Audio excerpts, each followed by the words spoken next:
मेरे प्यारे बच्चों, आज हम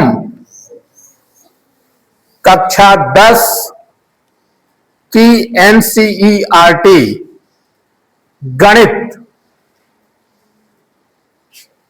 का बहुपद का पाठ पढ़ेंगे।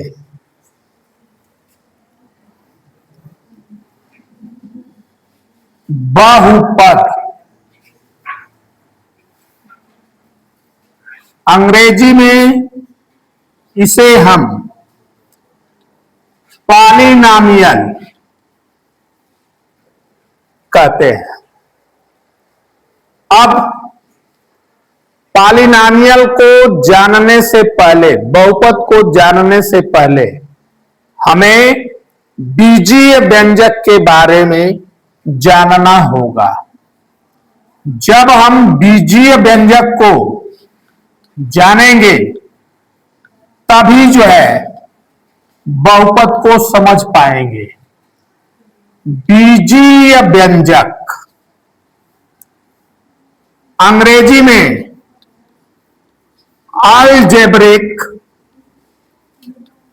Expression, algebraic expressions.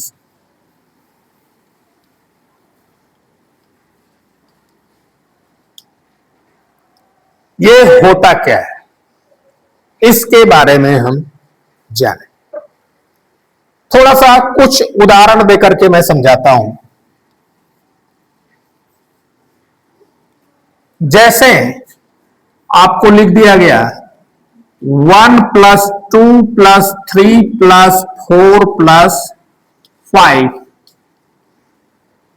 And so on, या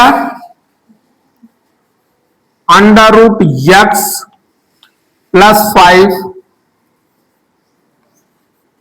2√x + 3, इन पैटर्नों पर हम विचार करें। ठीक है, या एक और उदाहरण मैं दे देता हूं, 1/2 √x + 4। कुछ इस तरह के आपके सामने जो है उदाहरण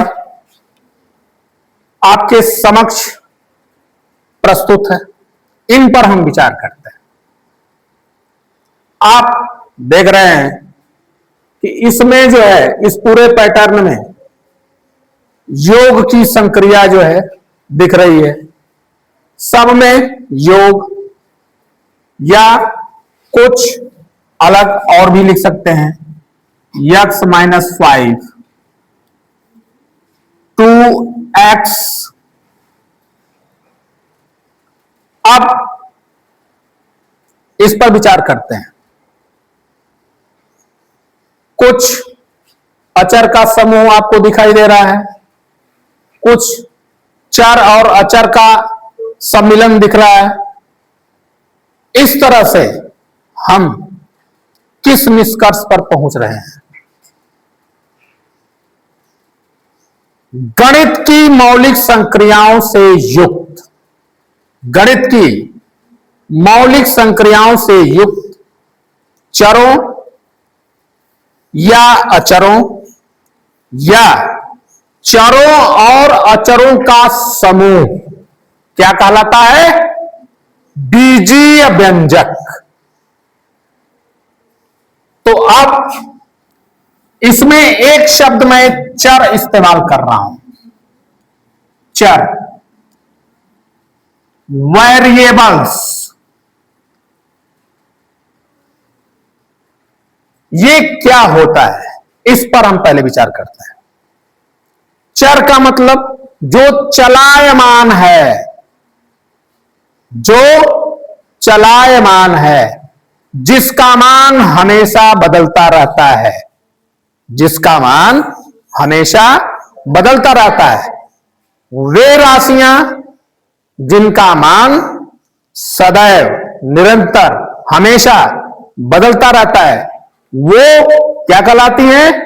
चर राशियां। चर राशियों को हम अलग भी नाम दे सकते हैं, अक्षर संख्या। क्या? अक्षर संख्या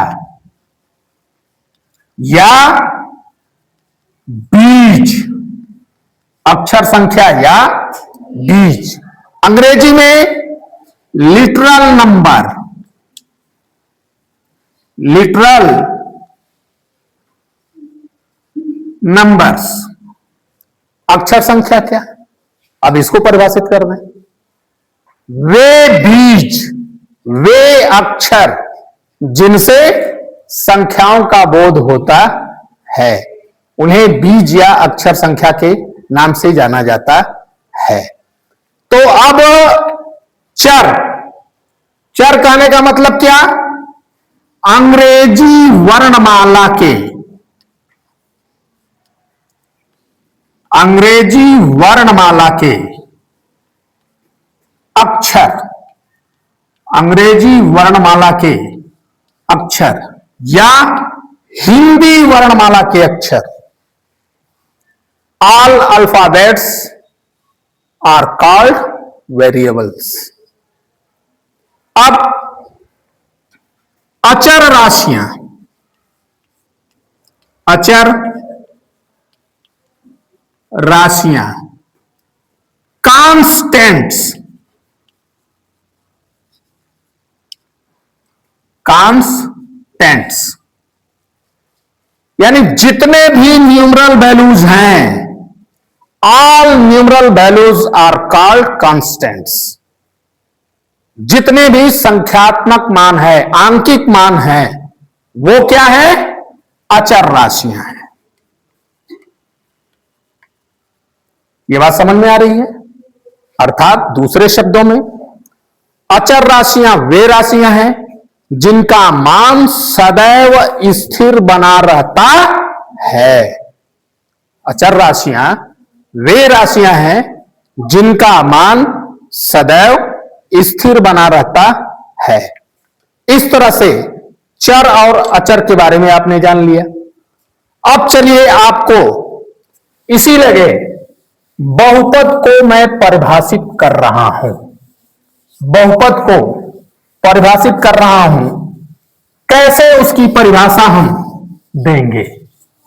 अब ध्यान दीजिए,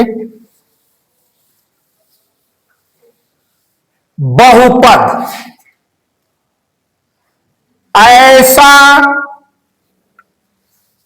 ऐसा बीजीय व्यंजक, ऐसा बीजीय व्यंजक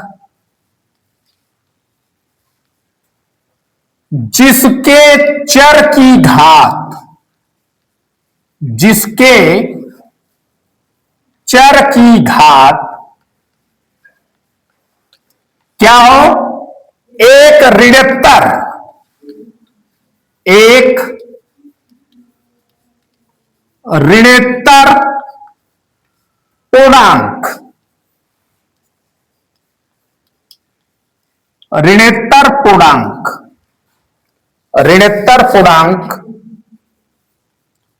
हो, क्या कहलाता है? बहुपद, बहुपद कहलाता है। देखिए इसमें एक शब्द मैंने ऋणोत्तर पूर्णांक इस्तेमाल किया है। ऋणोत्तर का मतलब होता क्या है?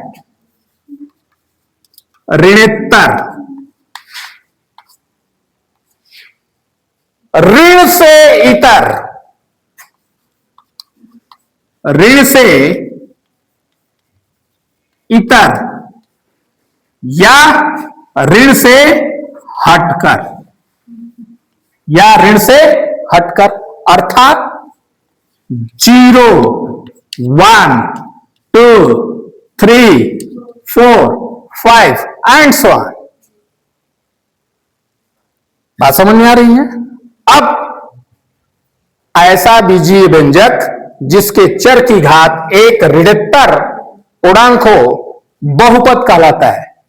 एग्जाम्पल लेकर के हम समझते हैं, 2 x cube plus 3x² plus x plus 5। ठीक, इसके बाद 2x प्लस 5, 3x 5, ये क्या है? बहुपद है। ये क्या है? बहुपद है। अब प्रश्न उठता है कि भाई बहुपद और बीजीय व्यंजक में क्या अंतर है? तो अब इस पर हम विचार करें। भाई बहुपद के लिए कंडीशन क्या है? ऐसा बीजीय व्यंजक जिसमें चर की घात एक ऋणात्मक पूर्णांक हो। ठीक, तो हम कह सकते हैं कि हर बीजीय व्यंजक बहुपद नहीं होता है, लेकिन हर बहुपद बीजीय व्यंजक होता है। जैसे एक सामाजिक उदाहरण है, क्या बहुत प्रचलित शब्द है, वो क्या? कि हर दुबे ब्राह्मण होते हैं, लेकिन हर ब्राह्मण दुबे नहीं होते। कोई चौबे होता है, कोई तिवारी होता है, कोई शुक्ला होता है, कोई पांडे होता है, कोई तिवारी होता है, कोई चतुर्वेदी लिखता है, कोई मिश्रा लिखता है। कोयल का रंग काला होता है, कोयल का रंग काला होता है, यह तो बात सत्य है। लेकिन क्या हर काले रंग की चिड़िया कोयल होती है? कौवा भी हो सकता है, और भी कोई चिड़िया हो सकती है। तो जब दोनों तरफ से बात सत्य हो, तब जाकर के ये हम कह सकते हैं कि हम अपने निष्कर्ष पर पहुंच चुके हैं। अब चलिए बात करते हैं बहुपद की घात। बहुपद की घात पर हम विचार करते हैं। बहुपद की घात, बहुपद की घात क्या होती है? बहुपद की घात,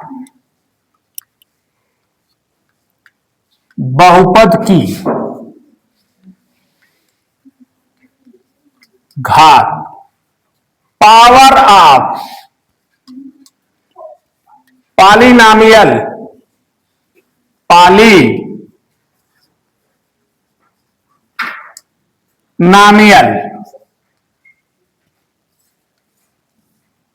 अब इस पर विचार करें। ax² plus bx plus c, ये एक द्विघात बहुपद है।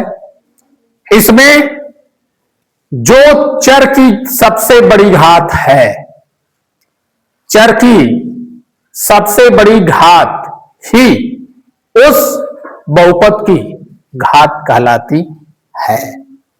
अब बहुपद का मानक रूप, बहुपद का मानक रूप ये क्या होता है? यदि बहुपद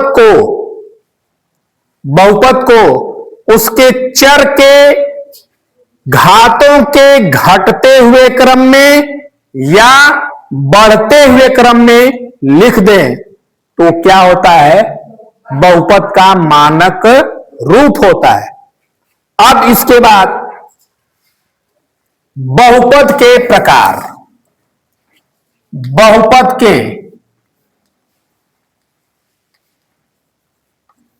प्रकार।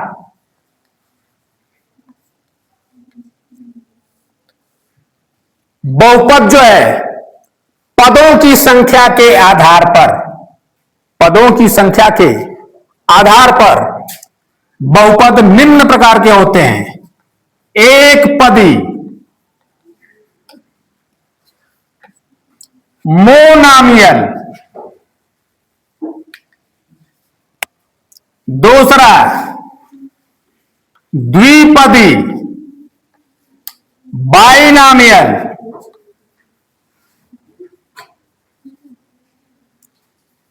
तरह त्रिपदी त्रिपदी त्रिपदी या ट्राई नामियल,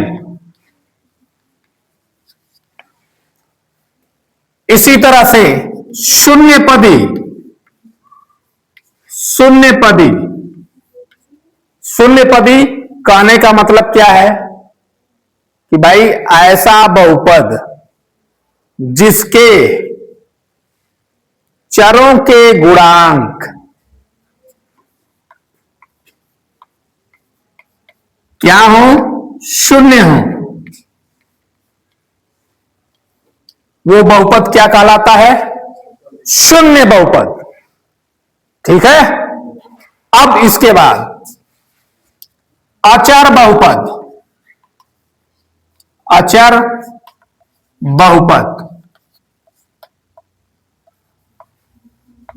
जिसमें कोई न्यूमरल वैल्यूज हो, जैसे हमने लिख दिया 5, ये क्या है, अचर बहुपद है। अब ये पूरा जो है टॉपिक आपका बहुपद का समाप्त हुआ। बात समझ में आ रही है। द्विघात बहुपद, इसके शून्यकों और गुणांकों में क्या संबंध होता है। द्विघात बहुपद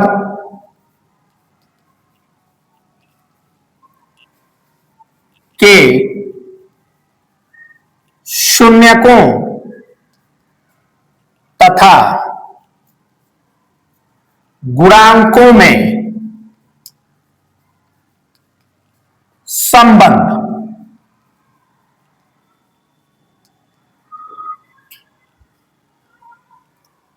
सपोज करिए कोई द्विघात बहुपद ax square plus bx plus c is equal to 0।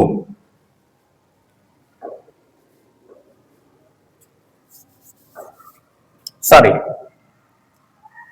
ax square plus bx plus c कोई द्विघात बहुपद है, तो अब इसके शून्यकों और गुणांकों में क्या संबंध है, इसके बारे में हम जानेंगे।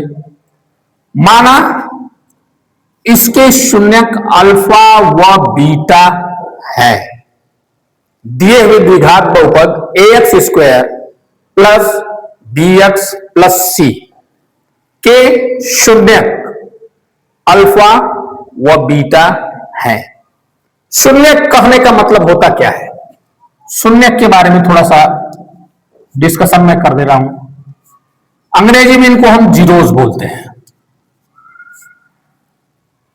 बहुपद के चर का वह वास्तविक मान जिससे पूरे बहुपद का मान शून्य हो जाता है या बहुपद समाप्त हो जाता है, वो क्या कहलाता है, बहुपद का शून्यक कहलाता है। तो अब यहां पर अल्फा व बीटा दिए हुए द्विघात बहुपद ax square plus bx plus c के क्या है, शून्यक है। तो दोनों शून्यकों का योग बराबर माइनस x का गुणांक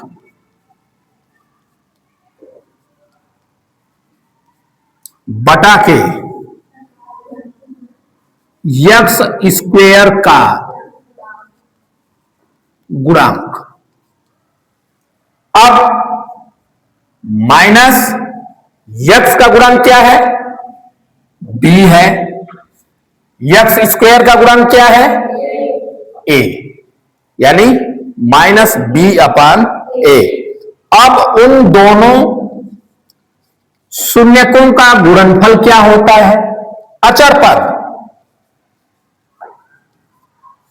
अचर पद बटा के x स्क्वायर का गुणांक। अचर पद क्या है उसमें? c। और एक्स स्क्वायर का गुणांक, ये संबंध होता है। यानी किसी भी द्विघात बहुपद के शून्यकों और गुणांकों के बीच जो संबंध होता है वो आपके समक्ष प्रस्तुत है। अब सपोज करिए कि कोई द्विघात बहुपद आपको बनाना हो, कोई द्विघात बहुपद बनाना हो, द्विघात बहुपद बनाना, यदि उसके शून्यक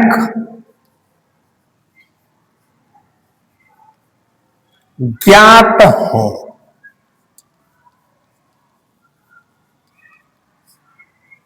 सीधे कुछ नहीं करना है, आप तुरंत x माइनस अल्फा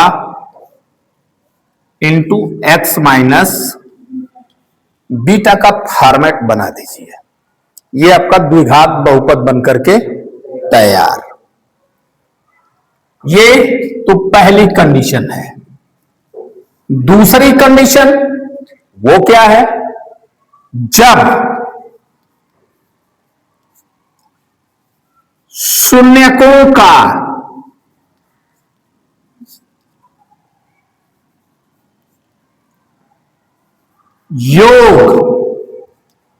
योगफल व गुणनफल ज्ञात हो। ऐसी परिस्थिति में हम करते क्या है?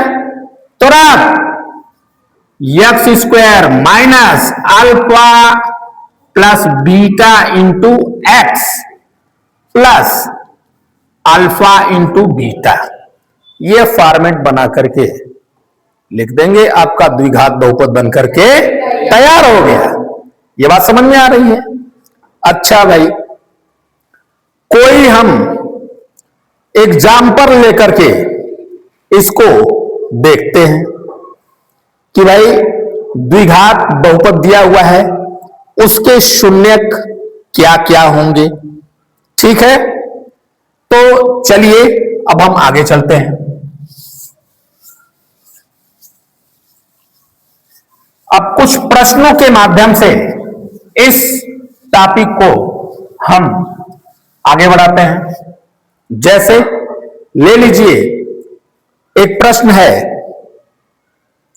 X square minus 2x, example